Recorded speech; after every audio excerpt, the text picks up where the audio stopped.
on Thursday, the 15th of January 2026. It is now 7 p.m. and I would like to start this meeting. I would like to draw your attention to the evacuation procedures, which can be found in the agenda under the information for members of the public and councillors section. I would like to remind you that under the Overview and Scrutiny Procedure Rules, Part 1, Paragraph 10, as set out in the Constitution, this meeting shall have a maximum duration of 2.5 hours. Therefore, if at 9:30 p.m. there are items remaining, the agenda item under consideration will be concluded within 10 minutes, followed by a vote, and items not yet considered may be deferred to a future meeting. I would also like to remind everyone present that this meeting is being live streamed and recorded for publication on the Council's website. Apologies for absence. I've received apologies from Councillor Benson, who has been substituted by Councillor Anderson, from Councillor Manwar, Councillor Chukwu, who has been substituted by Councillor Shinnick. Also have apologies from Councillor Fish and Councillor Hooper as portfolio holder, and James Holden from the MSc ICB. Are there any other apologies? Thank you. Item 2, minutes. I move that the minutes of the meeting held on the 23rd of October 2025, as outlined in the agenda, are approved as a correct record. Are there any comments on the accuracy of the minutes? Okay. The minutes are approved. Sorry, Councillor Spate. Sorry, did somebody second them? I thought you have to procedurally, somebody has to second them. Do you not? No, I mean, there ain't a problem. I would put my hand up. I'm just saying, procedurally, I thought we did.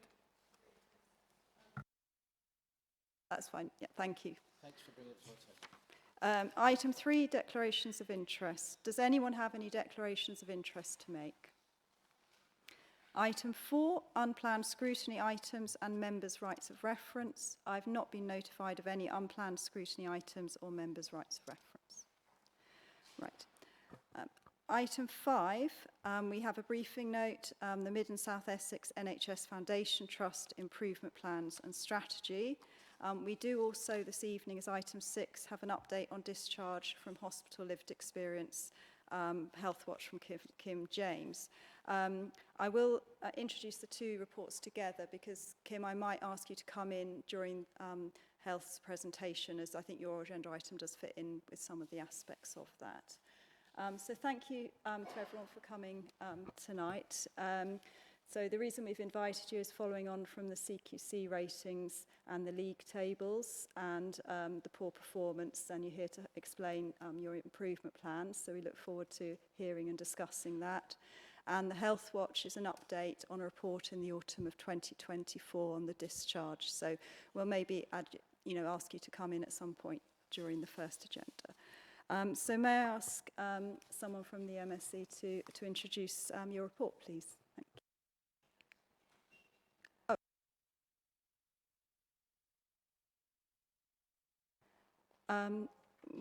We can do some introductions if you would like to. Yeah, that's fine. Okay. Right, we'll start with you then, Robert.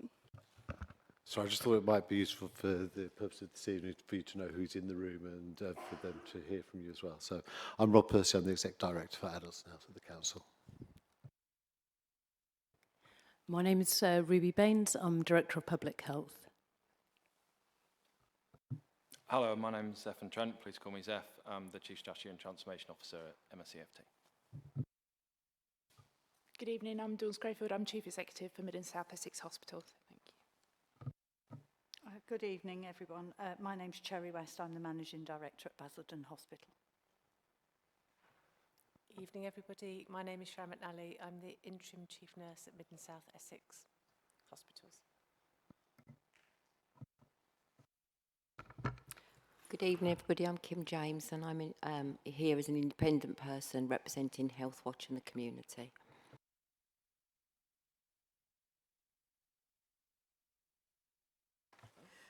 Good evening. My name is Councillor Alika. I'm Councillor for Charlotte St. Mary.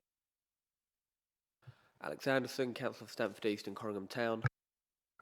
Neil Spate, Councillor Stamford West. Good evening, I'm CC Manwar, Councillor for Tilbury Riverside and Thurrock Park. I'm Councillor Sue Shinick, Councillor for South Trafford, and I'm also the Mayor. I'm Councillor Sarah Moore Downey. Hi all, I'm Claire Dixon, Overview and Scrutiny Officer. Councillor Rigby, Chair of this committee. Councillor David Van Day, Orsett Ward. Right. Thank you, everyone. So if we can please go back to Dawn to introduce the report, please. Thank you. Lovely, thank you. And thank you very much for taking the time this evening to invite us and to come and talk to you about our current position with regards to the outcome from the CQC inspection. So at the beginning of November, we had the outcome from the well-led report that was published, and it flagged, obviously, the inadequacies within the trust, which no doubt you would have heard through your constituents, and also you would have read in terms of our progress in some of our public reports. Obviously, from a trust perspective, we take the concerns that have been flagged really seriously, and we've obviously been working for quite some time in preparation, recognising that improvements have been needed. So I think I come to this meeting this evening to have a conversation with you and to update you with the work that we're doing, recognising that we come from a place where there are improvements that we need to make for our patients and for our population. So in terms of this evening, we've got a small presentation which I believe has been sent over, if I can just check, yes. So what we'll do is I believe that the slides can get shared, is that correct? Yeah, perfect. So we'll just talk through an update, and myself and the team will share with you where we've got to, and we'd be really happy to take questions and have a conversation about what your experiences are and how we can work together in terms of improving that. So we've done introductions, so I think that's the next slide is fairly self-explanatory, so that's who we are.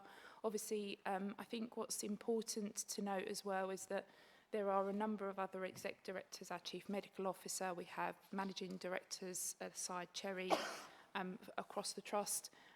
We have also recently joined us a chief estates and infrastructure officer. And one of the things that we are very well aware of is the infrastructure for our hospital, the estate, needs improving. So this addition to the team is very much welcome. In terms of the agenda, I wanted to just talk through with you around some of the challenges that we've had and how we're tackling them head on, making sure that we're really collaborating with some of our system approach. I was actually chatting with Rob on the way in. I worked in this building exchange quite a lot about 25 years ago with the PCG and PCT as it was at that point in time. There's been a lot of changes. So I am familiar with some of the challenges in Thurrock, and in particular some of the changes and improvements that have been made over the years with your championing, particularly through the public health work around population health. So system working is absolutely at the heart of how we make improvements. Also talking to you about some of our improvements around the work that we're doing. So the CQC report highlighted some particular challenges that we've got, and culture is one of those that came out loud and clear within our trust. And then critically, it's really important that we not only look about the things that we're doing to address the failings that have been identified, but we're also looking forward to how we are using the change in technology and the importance of that connectedness.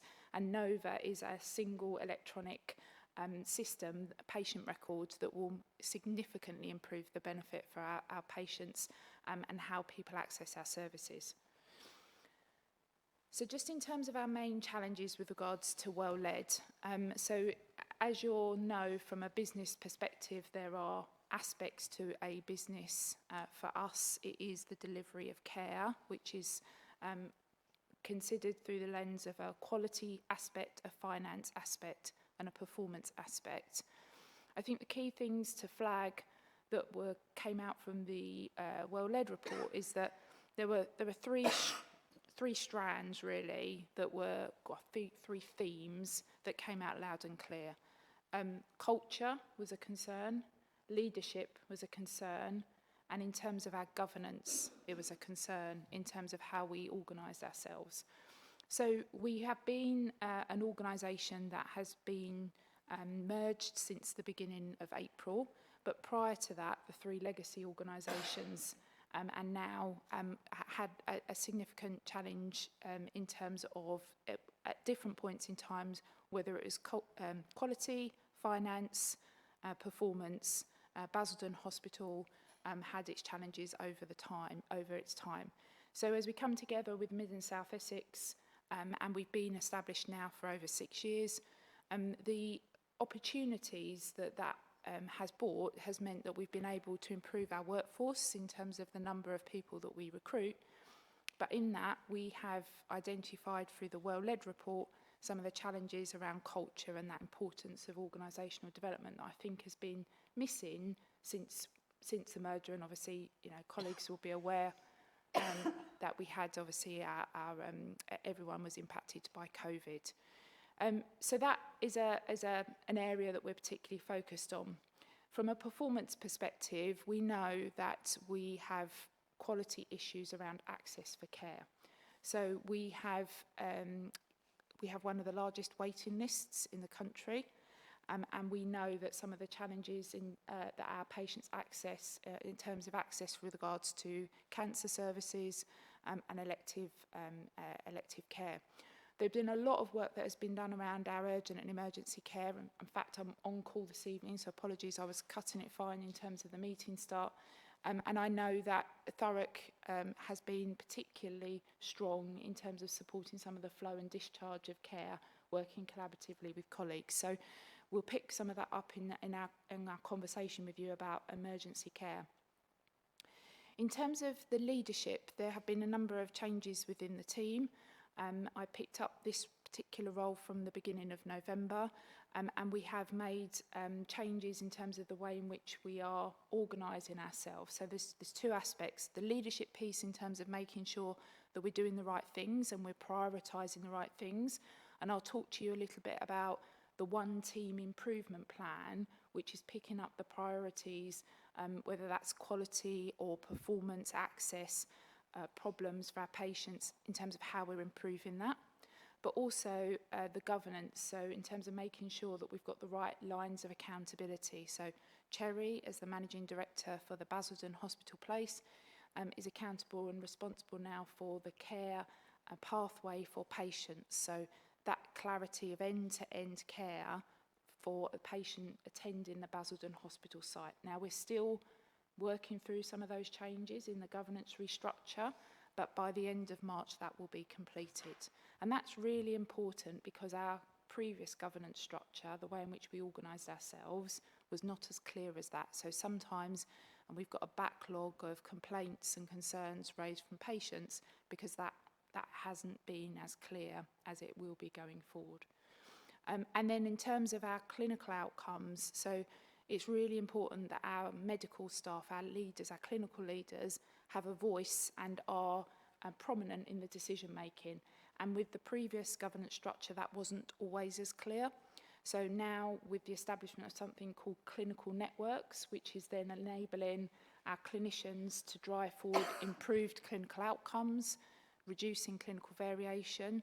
So the people that live in Thurrock can expect to have the same improved outcomes of the people of Chelmsford, of the people of Southend, driving forward that standardisation and improvement of care and outcomes. So from an organisational perspective, there has been a number of changes that we have enacted and that will evolve over the coming months.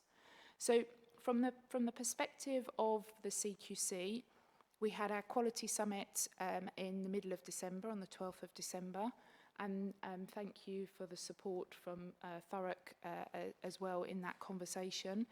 And from that meeting, we had a number of recommendations and actions that we agreed to take forward. And one of those things was to ensure that we met regularly with partners to ensure that the actions that we were taking to respond to the CQC concerns were being completed in a timely way and jointly with partners. So I'm going to hand over now to my colleague Cherry to talk about the UEC and the work that we've done around that. Thank you, Dawn. Thank you, Chair. As Dawn has mentioned, we had CQC visits and inspection report that we received this year, just at the end of last year. But I'd just like to scroll back and just mention that the CQC came and inspected our ED in December of 24. They returned to Basildon Hospital and they re-inspected in January of 25, and then they came back and visited us in March. Now, through those visits, there were a number of concerns that they raised with us. Many of the concerns related directly to overcrowding in the department. So they raised concerns about adequate clinical oversight in the department. They raised concerns about the pathway when patients came into the department and how patients were being recorded and whether we had oversight of those patients in the department. They also raised some concerns about the skill mix in the department for reviewing patients. And the upshot of that was the issuing of a Section 31 notice that was received in April of this year. Last year, I beg your pardon. I think we immediately started to address a number of issues that had been specifically raised by the CQC. That include the new booking process so that patients registered immediately on arrival. We also made investment in additional staff in the department and have trained staff to monitor the waiting room and to identify and escalate patients who are at risk of deteriorating. The staffing levels are monitored throughout the day, and another component of the improvement programme was the introduction of a senior nurse role whose sole purpose was to go round the department and ensure that patients are being checked and that the sickest patients receive prompt care. The action plan that we put in place actually had 114 actions, and from the get-go, that action plan has been taken to our Quality Governance Committee, where it is monitored and we oversee the progress of delivery of what we plan to deliver. I'm pleased to say that all of the actions are completed. We have one action that is ongoing, but that is an action that is part of that daily check-in process to ensure that we are compliant in all of the areas that we wanted to. So that includes monitoring the deteriorating patients and checking on our staffing levels. In addition to the Section 31, in April of 25, we also launched our UEC steering group programme. And that was put in place largely to ensure that when we consider the UEC pathway, we're considering everything from patients arriving at the front door to discharge and everything in between. So there are 4 programmes of work within that programme. We meet on a fortnightly basis. The meeting is attended by our ICB colleagues, and it's also attended by regional colleagues as well.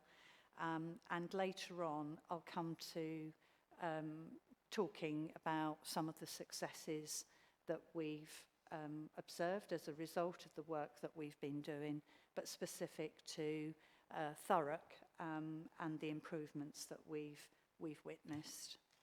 Thank you. Thank you very much. just first of all, I think you can see on my title, I think it goes forward that I've got Quality Officer next to my title. I just want to reassure you that quality is everyone's business across Mid and South Essex, and we work as part of a unified board, and quality is taken very seriously at board level. We absolutely recognise we're not where we need to be, and particularly for our children, which are our future, and often the voice which is often unheard, and create a whole load of anxiety when you have a sick child. We have I guess, a unique responsibility to make sure we get it right, and we haven't had it right, and that's very clear from our CQC inspection when we were inspected in November 2024. You'll see in your slide we have made significant progress with this. So the history is that we were inspected in November 2024.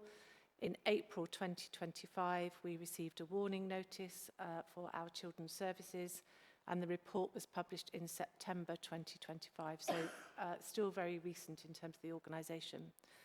I'm pleased to say, in terms of the warning notice, in September when our report was published, we were able to go back to the CQC to say that we believe that we have embedded our improvements against our warning notice. The process for that now is it sits with the CQC. We've had a conversation with them today, and the likelihood is they will come back and re-inspect our services as you would expect them to do in relation to making sure that we've sustained a level of service and we're saying what we said we want to do, and we welcome that visit. In terms of where we are in terms of what the CQC said, you can see on the slide, I just want to pull out a couple of key headlines. So you will have heard about sepsis. It's nationally well documented, well known. It creates a huge amount of anxiety, and it makes people sick very, very quickly. In children, sepsis is quite tricky, actually, and it's really important that everybody assesses for sepsis when a child comes into our front door, and we haven't had that right in the past. We have worked really hard on this. I'm delighted to say that we are now compliant with our sepsis training, and at the end of last year, we were 100% compliant with screening at our front doors for sepsis for children, and we haven't had an incident more recently around our sepsis position. I have put Martha's rule on here. It's really important. You'll have heard about this nationally as well. This is Martha Mills, who died in a London hospital a few years ago. There was a whole load of lobbying around that, quite rightly, around making sure that actually and in this case their parent was heard by an organisation and heard by clinicians treating that person. We have now rolled out Martha's rule across all of our children's services across Mid and South, so that includes Basildon, and we're monitoring in terms of our response rate and pickup in terms of Martha's rule. We also had some feedback around our staffing levels. Again, if you've been a patient on a ward, you'll know it's really important in terms of timely care and feeling that you're visible to the people looking after you. And we have made an investment within our nurse staffing across our paediatric services as well. The other thing which is really important is that the people often know what's going on with the staff that are working within areas, and it's really important that we hear their voice. Dawn's been really clear with us that listening into action in terms of making sure that our voices of our staff are heard are really clear across our organisation. So the two ways we're doing that, and Dawn will pick up later in terms of the culture work we're doing, but we've really enhanced our freedom to speak up. That's the national programme in terms of how staff are able to safely, psychological safety, without detriment, raise their voice across organisations. And we are very proud to continue to promote freedom to speak up across our organisation. I'll hand back to Dawn. Thank you. Lovely, thank you. So just in terms of, we talked about at the start the importance of governance, and you'll appreciate when you've got a lot of regulation and you're publicly accountable, it's really important that we're able to describe how that accountability works, who it is that is responsible for delivering, and who it is that is responsible for managing the actions or taking action to improve outcomes. We've reviewed the way in which we're working, and we have, as I've said earlier, changed the way in which we're organising ourselves. So the 3 managing directors are critical across the trust for ensuring delivery. Cherry is your link person from a Basildon Hospital perspective, and I know Cherry works closely with our community colleagues and with system partners. And Cherry has actually been leading our urgent and emergency care, our UEC programme as well. The clinical voice, the clinical networks, we'll be looking at through a pathway perspective. So in the past, perhaps we haven't always been able to prioritise the reduction in clinical variation and in the way in which we're deciding how to improve care pathways for patients to make sure that the best outcomes for our patients, our population, live longer. Now, I do know that there's a lot of work that Thurrock have done over the years around prevention agenda. In fact, I mentioned about 25 years ago there would have been a picture that showed the clinical outcome, the prevalence of illness and disease for Thurrock was a sea of red. And today I know that you've got a lot better outcomes comparatively to Castle Point and Rochford, for example, who were at that point very green and are now very red in their clinical outcomes. So it's proof that actually with very targeted focused interventions of care, clinical colleagues, of care colleagues, looking at how to improve population health, it does make a difference. So we have purposefully focused on how we have the right clinical leaders looking at clinical networks, and they will be developing over the coming months. We've stood up some clinical networks, particularly we're looking at digestive health, which is an area that we know we've had nutrition and hydration challenges as part of some of the feedback. So that's where some of our clinical colleagues will look at opportunities around that. In terms of the variation, we need to look at variation across our hospitals. We've got a unique opportunity comparatively to some organisations where we're able to really benchmark and push the boundaries of improvement, looking at the best. And again, I know that Thurrock has had a number of examples, particularly on the integrated care work, where we're using the examples of improvement to move that across to other parts of our organisation in terms of, I mentioned discharge, for example. So organising ourselves for success is really important. The second part of, if we move on, what I mentioned was around the culture. So freedom to speak up is something that Sharon has spoken to and particularly championed that in the CQC report. We had feedback that actually 30% of the concerns that were raised to our Freedom to Speak Up Guardian linked to management and concerns raised by staff about their managers. So that links to and reflects some of the work that we needed to do around culture. As has been mentioned, we are working very closely with our Freedom to Speak Up Guardians to ensure that we're hearing some of the concerns that our staff have raised. And if we just go on perhaps to, not the next slide, the slide after, in terms of putting our staff voices at the heart of change. So this is a programme that we literally started at the beginning of January, and it's something called Listening into Action. So one of the things that I've heard loud and clear since being in this role, but also through some of the listening groups when the CQC visited, is that staff don't feel heard in terms of some of the ideas, some of the suggestions, but also some of the barriers and challenges they find to do their jobs. We've established something called Listening into Action, which is creating a movement across the organisation to really engage with staff, and actually it's having some really positive, certainly early feedback signs that it's something that staff can feel is something different. Now, clearly, we're only a couple of weeks in, that's not, 16,000 staff. It's going to take time, and culture isn't something that changes overnight. It's something that is decades of contribution that's got to this point, and it will take years to see improvement. But I feel confident, based on some of the signs of feedback early stages, that staff are willing to engage with something different, which is positive. In terms of system working, I think one of the things I've mentioned a couple of times is the benefits of learning. We have an integrated discharge team. I think you might be familiar with Michelle Stapleton, who is a joint appointment across our trust with our local system. And there's a lot of work, particularly around discharge, around, I know the work that's been done around looking at how to help our patients discharge quickly so that they've got someone at home There's access to be able to access into their home if they're discharged out of hours, listening to feedback from patients. And I know, Kim, you've done some work, which really grateful for that insight and feedback, and using that to improve what we're doing for patients. Obviously, we still have further to go, and we know that our cancer responsiveness is not where it needs to be. We know that obviously our elective response needs to improve. Now, interestingly, one of the challenges across our organisation is the amount of money that we're spending, and regrettably, we're an organisation that's in deficit as well. When you look at what's driving our financial position, it's not because we have not got control on how we're spending our money.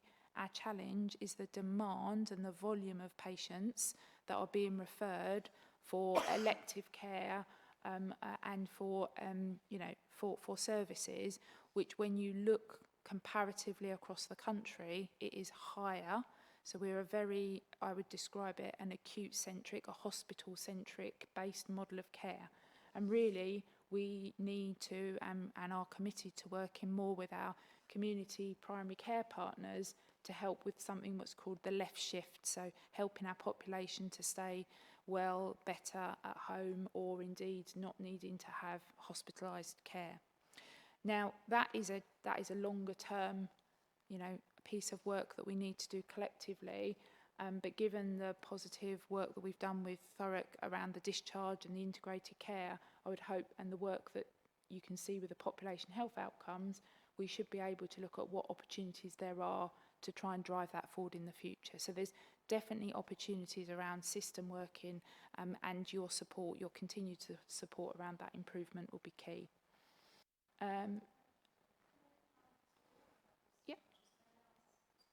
May I ask Kim to come in and follow on the discharges and then resume from where you are? Is that all right? Thank you.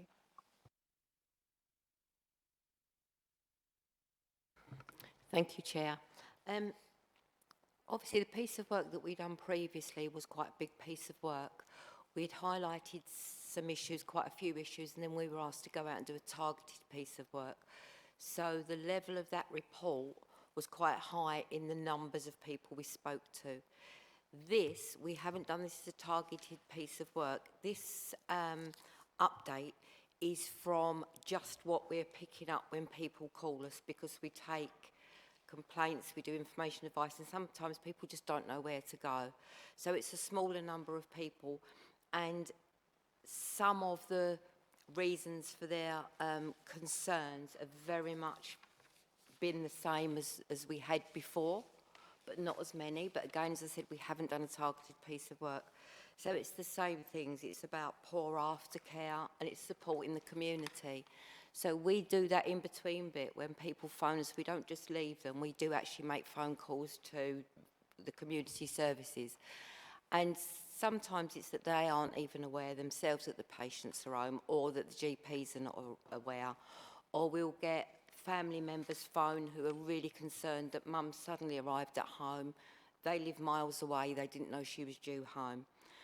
We get agencies that have not been alerted, care agencies that have not been alerted to patients coming home, so therefore not picking up their care package.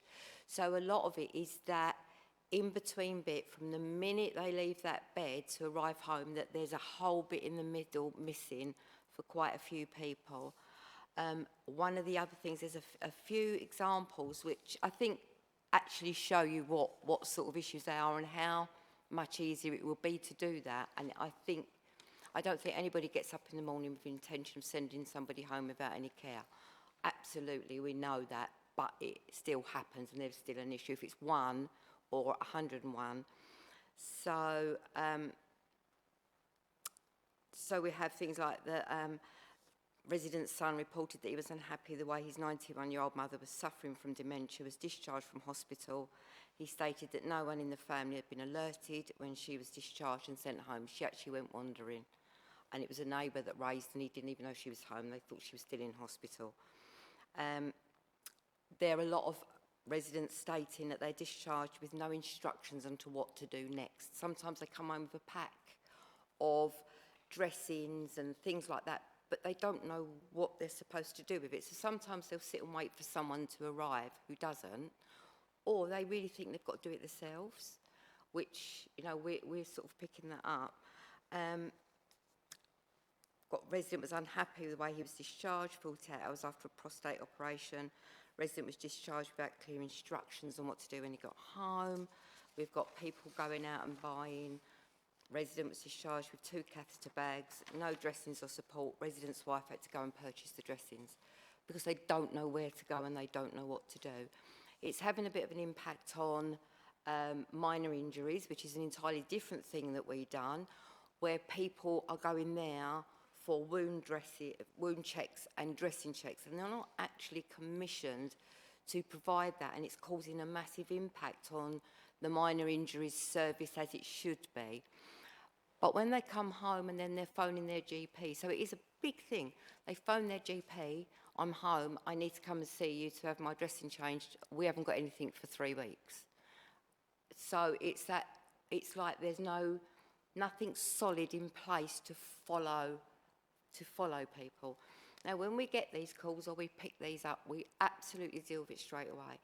And we have a really good working relationship with the community nurses, the community services, back into the hospital where we can phone up and go, look, I don't know what's going on here, but somebody needs to pick this up before this becomes a massive issue. We try very hard to work with everybody to make sure these people don't just become revolving doors. They get home, they suddenly realise nobody's coming, so they phone for an ambulance and they go back. They don't need to be back, they're just panicking because they don't know what to do. So it's all of that. People left for 18 hours with nil by mouth and they never received the camera because something went wrong, so they sent them home. And what he said was, they didn't even give my mum a cup of tea. They'd starved her for 18 hours and then said, sorry, we now can't do it today. We're going to send you home. And you know, it's that sort of thing, what is going on? But in fairness, we also get an awful lot of good feedback. And we find that the older the resident, the better the feedback. I know that sounds silly, but they are very much, oh, you know, this didn't happen, but they were so busy. And they're so lovely. And I sat in that bed and I watched those nurses running around. But they still haven't had a good service, you know, so that's where we're at. There's lots of more stuff, so maybe we can feed in as we go along. But we do get a fair smattering of really good feedback as well, which we do pass on as well as the complaints. Thank you, Kim, and thank you, Dawn. Would you like to continue? So yeah, I will hand over to my colleague Zeph, but just on that point, can I just say thank you, because I mean, we see thousands and thousands of patients every single day, and you're right, Kim, we get lots of compliments as well, but even the handful of feedback that you've shared in that report, you know, we do need to do better. Just having one patient in that situation is not right, so thank you. Zeph. Slide, please. One of the excuse me. One of the things that we've been doing as a trust, as part of our overall strategy, which includes a focus on our partnerships and our communities alongside our people and our services, is our work as an anchor institution. We recognise we employ some 16,000 people in the local community, and every single person who works has an impact on their family and on their friends, and having a job is one of the most important indicators in terms of people's health outcomes and life outcomes generally. As part of our anchor work, which looks at a range of different areas including how we purchase services, purchasing from local providers rather than just the big national players. We've also done a series of specific pieces of work around employment and employment opportunities. And one of those, which is highlighted on this slide, is working with a government initiative to reduce economic inequalities by offering paid placements for opportunities to get into work. So that means paying people to undertake work experience. And in Thurrock, we've had 35 people sign up for that, and 31 of those participated in further education or training as a result of the programme. 6 of those people are on paid placements for Thurrock, and 3 now have permanent jobs with the Trust resulting from that paid placement. And we get great feedback from people who've been through this programme. in terms of their managers. And 7 additional job offers have been received for paid placements out for those people that enrolled in that programme, 3 of them in the NHS outside of our trust as well. So this is just a snapshot of one of many things that we do in this space, but we really do recognise that as an NHS organisation, of course, our primary purpose is around providing health services for our population, but we have a wider responsibility as a significant public employer as well. I'm going to hand over to Cherry to talk about some further actions that we've been taking locally. Thank you. Thank you. So just really to just highlight some of the positive things that have been going on and the impact that that has had. I just kind of want to come back to Kim's point, actually, about the discharge, and to thank Kim for raising that. And in fact, we are inviting Kim back to one of our morning meetings that we have each day to talk about the work that's going on, because we have seen and we are receiving incredibly positive reports about the impact of the work that Kim and her team are having on our projects to discharge patients in a timely way. So a couple of things that I just want to mention is that we have run a number of initiatives to improve our discharge processes. And in November and in December, we ran a programme called a multi-agency discharge event. That required us working with colleagues from across Thurrock to try to ensure that we were able to get patients back home in time for Christmas. That was an incredibly successful programme of work. We actually reduced our bed occupancy by 85% through that system working. So there were a lot of positive learning outcomes from that we are taking forward. As a consequence of some of the work that we have been doing, we've also managed to reduce our length of stay, and we've also managed to reduce admissions by putting patients, by placing patients on a different pathway through our frailty same-day emergency care. And that means that we can avoid patients having to be hospitalised, and they can be seen, assessed, receive treatment and discharged back home. The fantastic work that's been going on around the integrated care transfer hub, I mean, it's just been phenomenal. And if we compare the number of patients that are now delayed and waiting discharge compared to last year, the numbers have come down significantly. And in fact, I looked at the data this morning and there were actually 0 discharge delays for Thurrock residents. So there is a fantastic joint work that's going on, I think, with Thurrock and us as a hospital. I think there's always more for us to learn and always more for us to do, but we really appreciate the opportunity to work with you.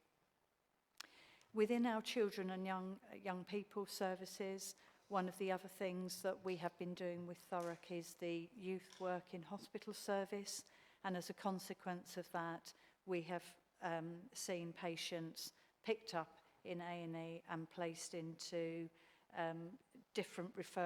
referred into different services, and we have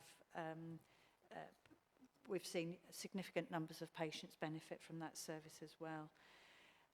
I think one of the other services that's not on, one of the other successes that we haven't necessarily highlighted on this slide, I think is the system working. I'd just like to, mention our working relationship with Rob, the fact that we have attended some of these strategy events to collectively work on what we need to do as a system to improve care and health for the population that we serve. Kim, the work that you've done around supporting patients and falls, and also Mark isn't here, Mark Tebbs isn't here, but we've also worked with the CVS, and you know, I think some of the programs of work there around supporting patients when they're discharged with shopping and things like that, I think it's fantastic.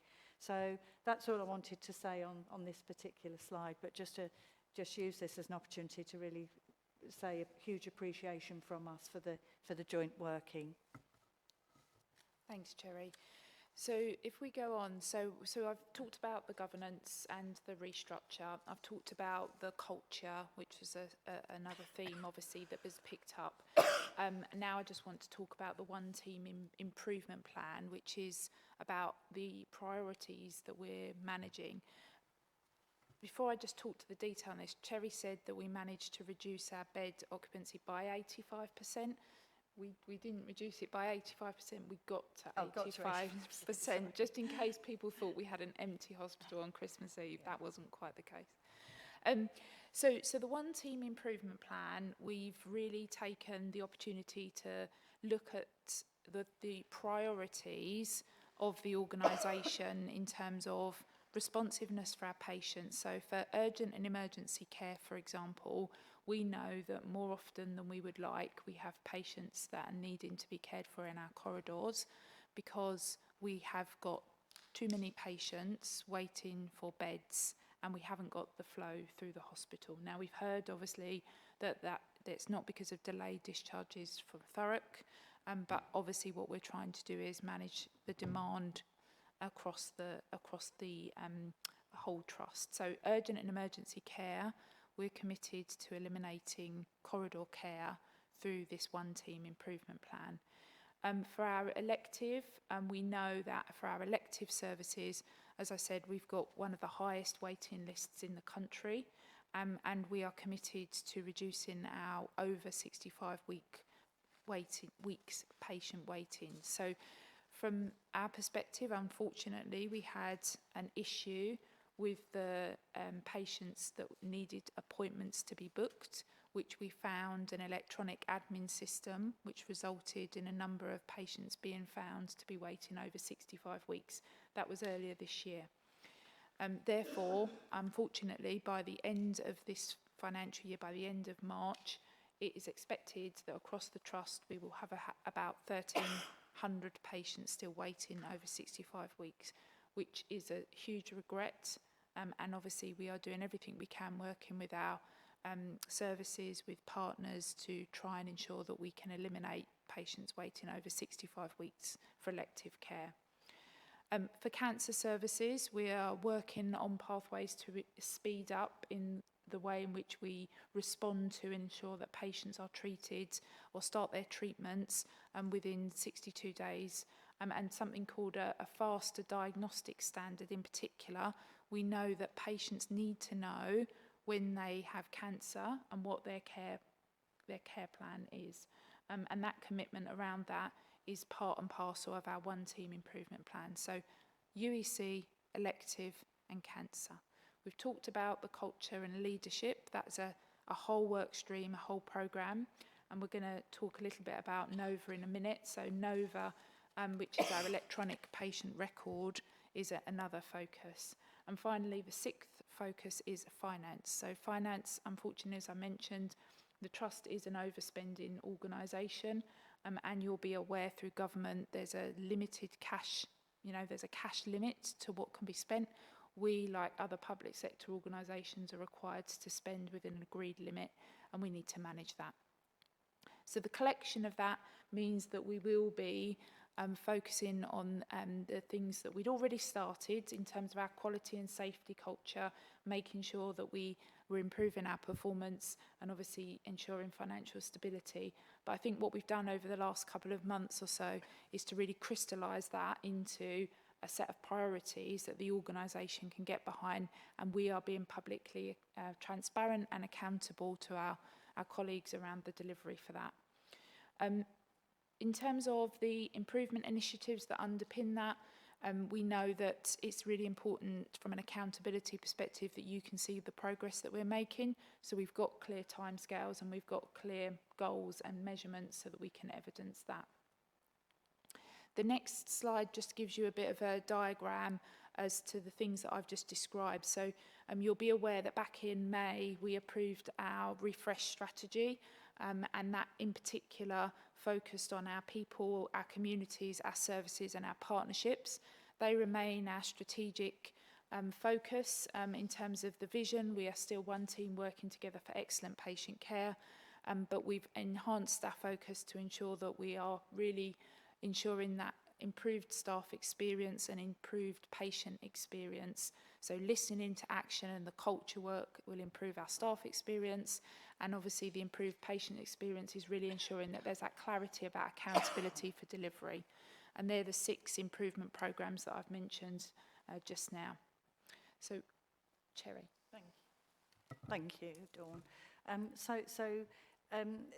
Just based on the OTIP plans, I think we thought it would be helpful to do is just to summarise some of the metrics and where we've seen improvements.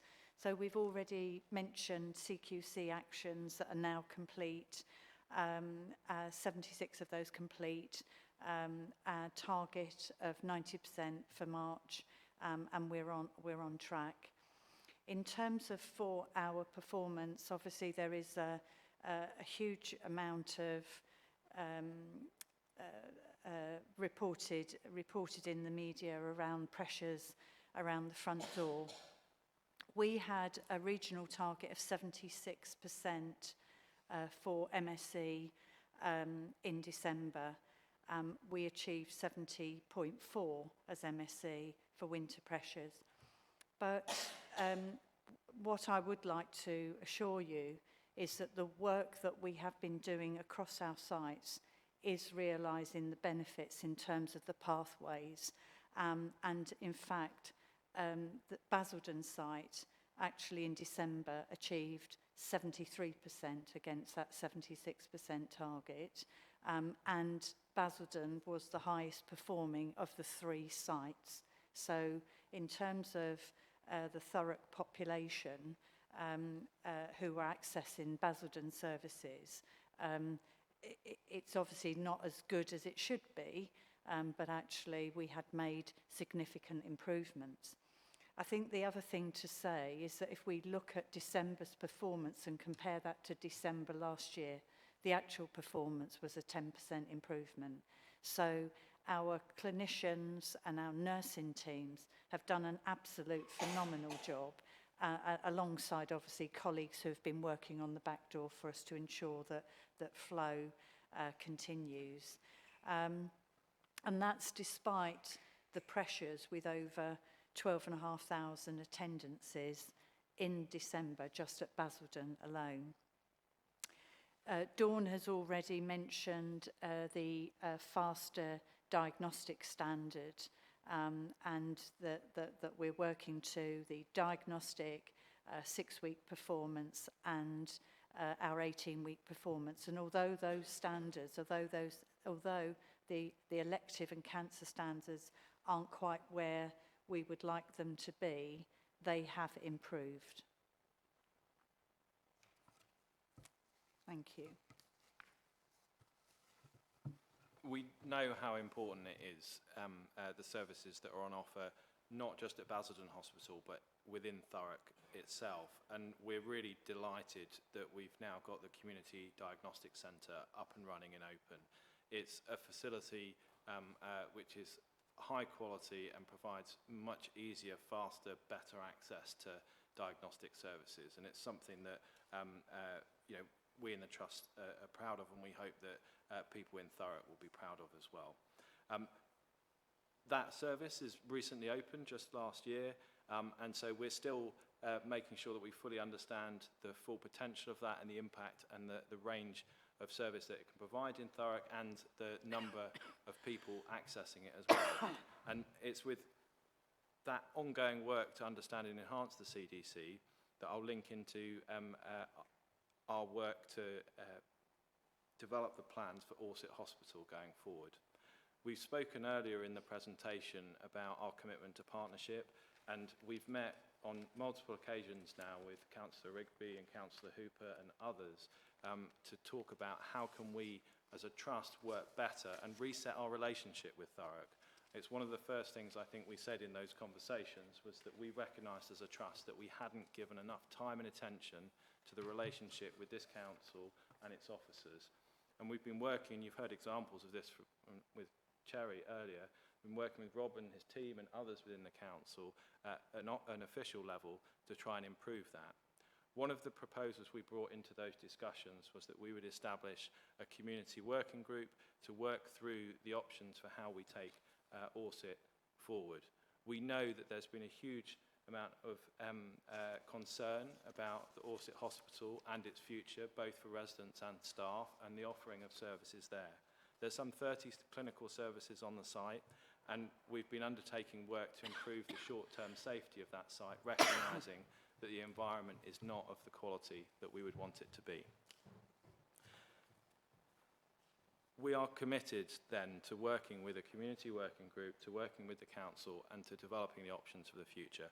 We know things have changed since the Your Care in the Right Place consultation back in 2017, 2018, and we know that expectations around the level of investment within Thurrock have also not been met in other regards as well.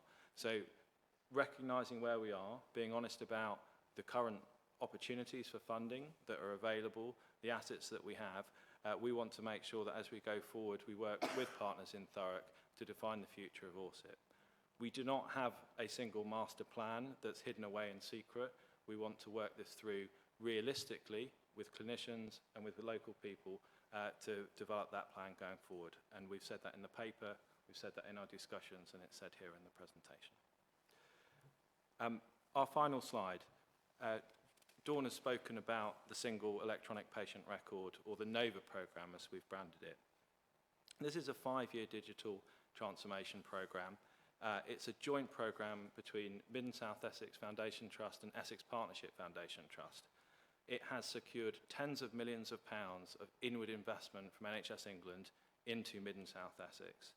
It will allow us to provide, it will support us to provide high quality, consistent healthcare across our organisation, and it will support better patient journeys across mental health, community and acute services in this part of the country. We are making great progress on that. These things do take time. It's a 5-year programme from when you start with the initial business case, the idea, right through into delivery.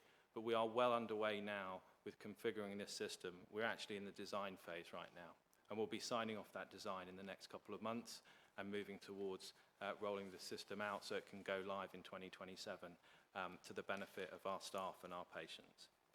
Some of the benefits of that, it should mean that patients have to tell their story less often, and that clinicians can support them more holistically, understanding not only their physical health needs, but their mental health needs and their community needs as well. It will make it easier for staff to move fluidly between our sites. Too often at the moment, our clinical staff working, for example, in Chelmsford, who might want to come and support in Basildon, would say, I don't know how to use the systems. They're completely different. They're frustrating, and I can't get in and provide the care I'd want to. This will standardise that. And we've also, through that national funding, we've been able to procure an internationally recognised platform provided by Oracle Health. This is a system which is used widely across the NHS and internationally and is considered to be a best practice system. So it will enable us to do more in terms of patient safety, reporting and analysis and accountability as well. And we're really excited about that. But like so many things that we've spoken about, these changes don't happen overnight. This is a large programme and it will take time to implement. Thank you so much for your presentation. Thank you. So I just want to say thank you. So as I said at the start of November when I picked up the role, you know, we owe an apology to our population, to our patients, to our residents, because we failed in terms of the care that we were providing, the service that they were receiving. Hopefully you will have heard from the updates that we've given this evening that we've given a lot of thought to the actions that we need to take and that we will continue to take. And we just appreciate your honest and thoughtful feedback and reflections, and look forward to continuing to work with you to improve that. So thank you. Thank you very much for your report. Apologies about not doing the introductions earlier, but I had seen on your PowerPoint that you were going to introduce yourselves. So just to let everyone know that I had seen that earlier. So there are a lot of things that obviously come up there, and I'm sure the committee have all got lots of questions. I'll just start with a few things and then I'll open it out to committee. So there are a lot of things there that you're doing. It all sounds very good and very positive. You have referenced an action plan. I would like to know a bit more detail about that, the timeframes, the measurements, the governance actions, and you know the goals. And you say you've got you know improvements in performance. Just a bit more information on that, because we've still got the high waiting lists and we've still got the other issues. So a little bit more information on that would be great if that's possible at this stage. We do also have a couple of follow-ups from when your colleagues came in July regarding the discharges from Southend. And there was also about the Orsett Hospital, which I think Councillor Day is quite interested in as ward councillor, so he'll likely ask on those. So those are the two actions following on from the last meeting. So really, if I could start with those, and then I'll open it up. Thank you. Yeah, thank you. So if I start and then bring in colleagues. So just in terms of the action plan, so we do have a detailed action plan, which is the one team improvement plan, which I mentioned. We've got an accessible version that we publish on our intranet and we share with our MP colleagues just recently, last week, or earlier this week actually. I've lost a week. And we are also tracking it on every 2 weeks, looking at the trajectories that we expect to see improvements on each week or each month, depending on when the metric is published. The key metrics, as I mentioned, if we take eliminating corridor care, the things that we've been looking at are things like how we're organising our flow, making sure that we've got the right capacity in the right places, understanding whether or not we've got the right responsiveness around things like portering, pharmacy, and so on, and literally working through where have we got the challenges, the bottlenecks.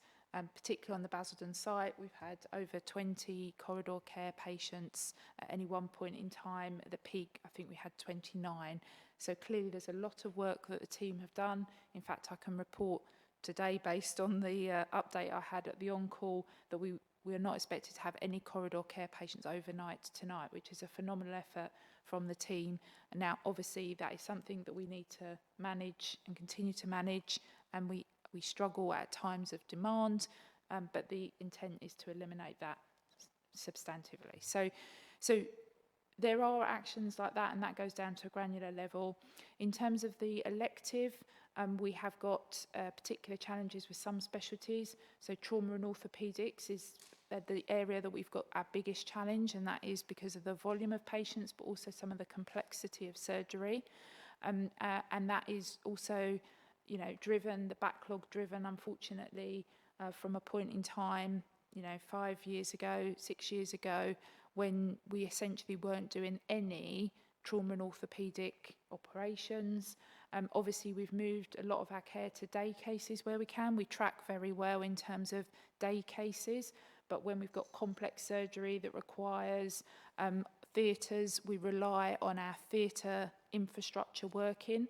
Regrettably, last year we had a number of our theatres that failed, and our capital couldn't accommodate some of the changes, and that caused delays in the number of operations that we could do specifically for trauma and orthopaedics. We're working with our clinical leads around what other alternative options there are, and we're working with partners, for example, in East Suffolk and North Essex, ESNEFT, in terms of using access to their provisions. So some of our Broomfield patients are travelling, our Chelmsford patients are travelling to Colchester, and that allows us more flexibility across Mid and South Essex to treat other patients to make sure that we're trying to meet that. But actually, it comes down to how do we help our patients in terms of people with pain, or in terms of people that potentially don't need some of that surgical intervention. There's something I'm really keen to explore. For example, I mentioned about the number of referrals. So something called shared decision making, and I'm sure colleagues will have heard that before. We know that if you have a good conversation with a patient about what the outcomes are from a surgical procedure, sometimes patients choose not to have surgery because there isn't necessarily the guarantee of what they're expecting post-surgery. That's not something that we're universally doing, but it does require a different approach to how we are managing those conversations with patients. So they're the types of things that we need to start thinking about better in order to manage some of the demand, because it doesn't always convert into an operation, which means that we're then able to use our infrastructure, our capacity better. For now, though, we've got still a number of patients waiting, and it is really tracking patients by patients, day by day, improving what's called a PTO, a patient tracking list, making sure that our clinicians and our managers are accountable for ensuring that care is delivered. And in part, that's why the managing director roles are so important, because prior to the governance changes, the structure changes, sometimes actions were happening without the visibility of the whole pathway, which meant that sometimes there were patients waiting if there were delays and actions weren't always being taken. Whereas now, with the oversight through managing directors, there's that clarity about what does that mean, how many patients have I got waiting in my team, in my services, for the population, for the sites that I'm responsible for Cherry, and what will that look like, what actions need to be taken to unblock some of those everyday problems. If I describe, if you've got different teams working together but not always communicating in the way that you need them to. So the governance is a key part to that, having granular clarity patient by patient of people waiting. And then, as I mentioned at the start about the addition to our team, so Natasha Kerrigan, who's our Chief Estates and Infrastructure Officer, she has hit the ground running. She's it's her second week, but she's already looking at how we are making sure that we've got some of that planned preventative maintenance work happening to try and mitigate where we have failures in infrastructure, and particularly where we do have at times where maintenance issues mean that we have got failures, trying to avoid any long delays for reasons for some of our theatres or access to services being available. So they're the types of things. My expectation is that we'll be sharing this plan each time it is updated so that partners can see it. And as I said, we've got an accessible version, but we've also got a version that tracks against SPC charts and clarity of detailed action. So happy to share that. Yes, that was going to be my next question, if it was going to be available so we can actually see the tangible differences on an action plan, where the improvements have been, the percentages, and if you're meeting the targets. I think that is something that we would like to see. Thank you.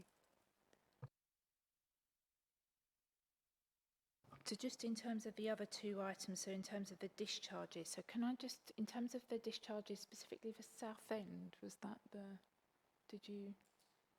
Yes, that was a follow-on from when your colleagues came in July. There had been some issues with discharge from Southend, and I think we were still waiting on an update. As far as I know, it's still an open action. Yes, it was just to see where you're up to with that.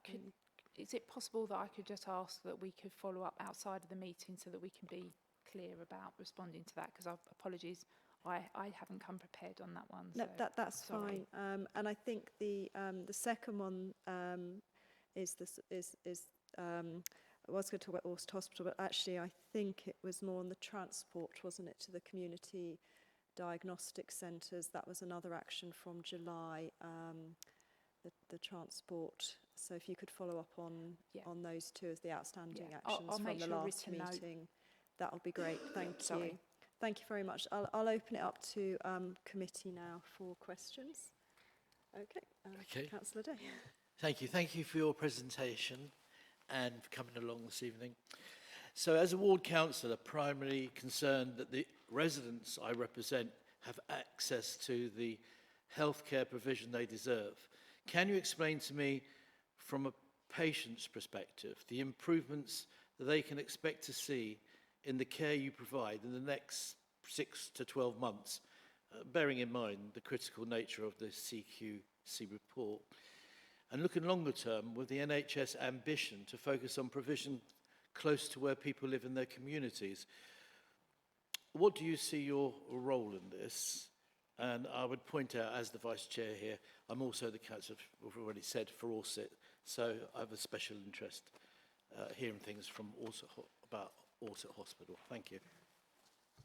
Thank you. So if I start and then perhaps ask Sharon to talk a little bit about our patient PALS, so patient liaison service, and complaints, and also ZEF in terms of our strategy that we developed with partners back in May, signed off, and what that vision is. But so in terms of starting backwards, what our role is, so certainly as Chief Executive of the organisation and working alongside partners and with my leadership team, it's absolutely my job, our job, to advocate for and support for that population health improvement as well as access to care. So I think we have a responsibility with our clinicians to work with our primary care, our community care colleagues and social care colleagues. I mentioned at the start, about 25 years ago, I worked in Thurrock in health, working jointly with the Thurrock Council as was at that point in time. Obviously, the building's changed quite a lot, so I'm sure there's other things that have changed too. At that point in time, that integrated working was a solution, and I've got no doubt that that is still the solution. Our population has evolved in terms of needs, the way people access services, the use of digital and so on, but actually the basic human needs of care still remain the same, albeit that technologies and outcomes have improved. So it's our job to be part and parcel of that, as part of a community, as part of the system. I think we have got a huge number of challenges that we're trying to overcome, and we can't do that on our own. So I think it's something about that partnership working, but sharing that vision for a population is key. So if I hand over to Sharon in terms of patient experience. Yeah, thank you very much. So, look, we need to be realistic. There's no magic wand. I don't want to sit here today and say it's going to be magically better in 6 months' time, but we have got improvement plans in place, so things will get better. If I can just talk about some of those things that I'm particularly focused on at the moment. So the first thing is the discharge element, Kim. We've heard it from Health Watch. We've heard it from our safeguarding boards. We hear it in our complaints as well. It's what our patients tell us. At the moment, we don't get discharge right. It's an important element, isn't it, of the overarching pathway.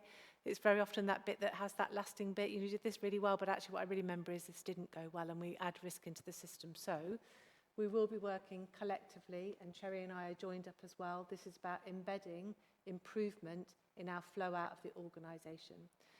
The other bit we don't do well is communicate well with our patients. We know that. That's what they tell us as well as an organisation. And when they do communicate with us, we're not very responsive. So those people that currently access our PALS service, only about 45 to 50% of those on a monthly basis get a timely response from them. And we know we've got a number of those that actually we haven't responded to for some time. We're currently doing quality improvement work to understand around where, along that, we're not getting it right. Because the most important thing is you don't want to come tell us advice and liaison service and us not come back to you for a number of months. The issue is often resolved by then. It leaves a really bad taste in people's mouth when we're an unresponsive hospital. So we will be doing different things about our responsiveness. From a complaint point of view, actually we do much better. About 85% of our complaints get answered within a timely way. The most important thing about all of this is the so what question. So it's around us being a learning organisation, really hearing the voice of our patients and taking proactive action in terms of the way forward. The other bit that we hear through our safeguarding boards, and you may also be hearing this as well, which is also linked, I think, in terms of our ability to move people from our front door in a timely way, is that we do see some patients with tissue damage. That's either because they've been waiting for a while in terms of pick-up in the community and damage is occurring.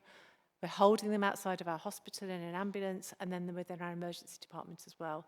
So we're particularly focused, along with Cherry's help, in terms of getting people through our front door really, really quickly and not having delays in our community. So when people need a fast response from our ambulance partners, they get picked up really quickly and get to the right place in the right time.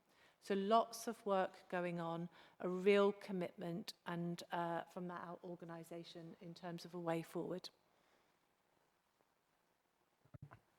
And in terms of our commitments around our partnerships and our communities, so we've. Oh, sorry, I didn't. My apologies.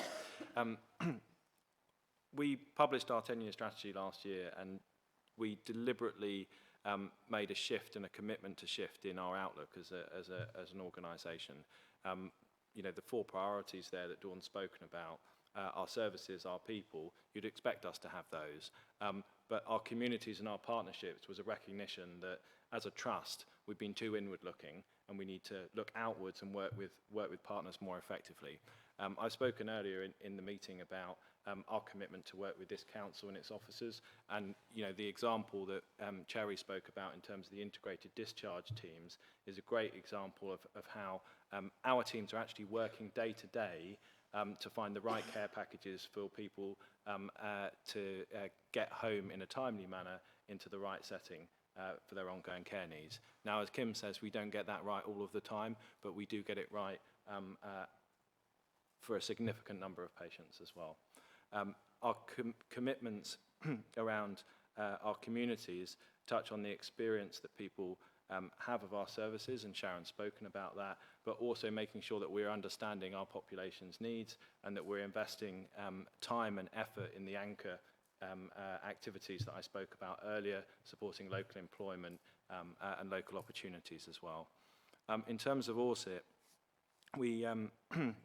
Dawn spoke about the appointment of our Chief Infrastructure and Estates Officer, and one of the things that we've been talking about with her team and as we go develop this community working group is we need to make sure we've got short, medium and long-term plans in place for the site.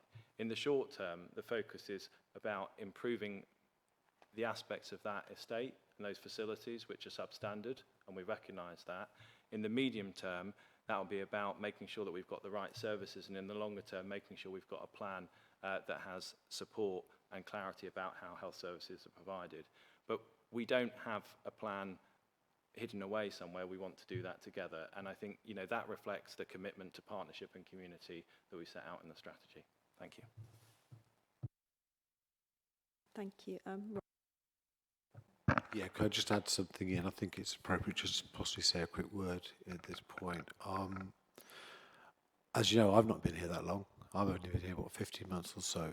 But I just want to say, because the Trust has spoken quite a lot about the importance of system working partnerships, I would say that in my experience and my team's experience, the last 6 months compared to this time last year is night and day as far as engagement, and it's the relationships are building, but also the engagement of our CFT in the Thurrock Integrated Care Alliance, attendances at a range of meetings, their active engagement in the health and wellbeing strategy being redrafted at the moment.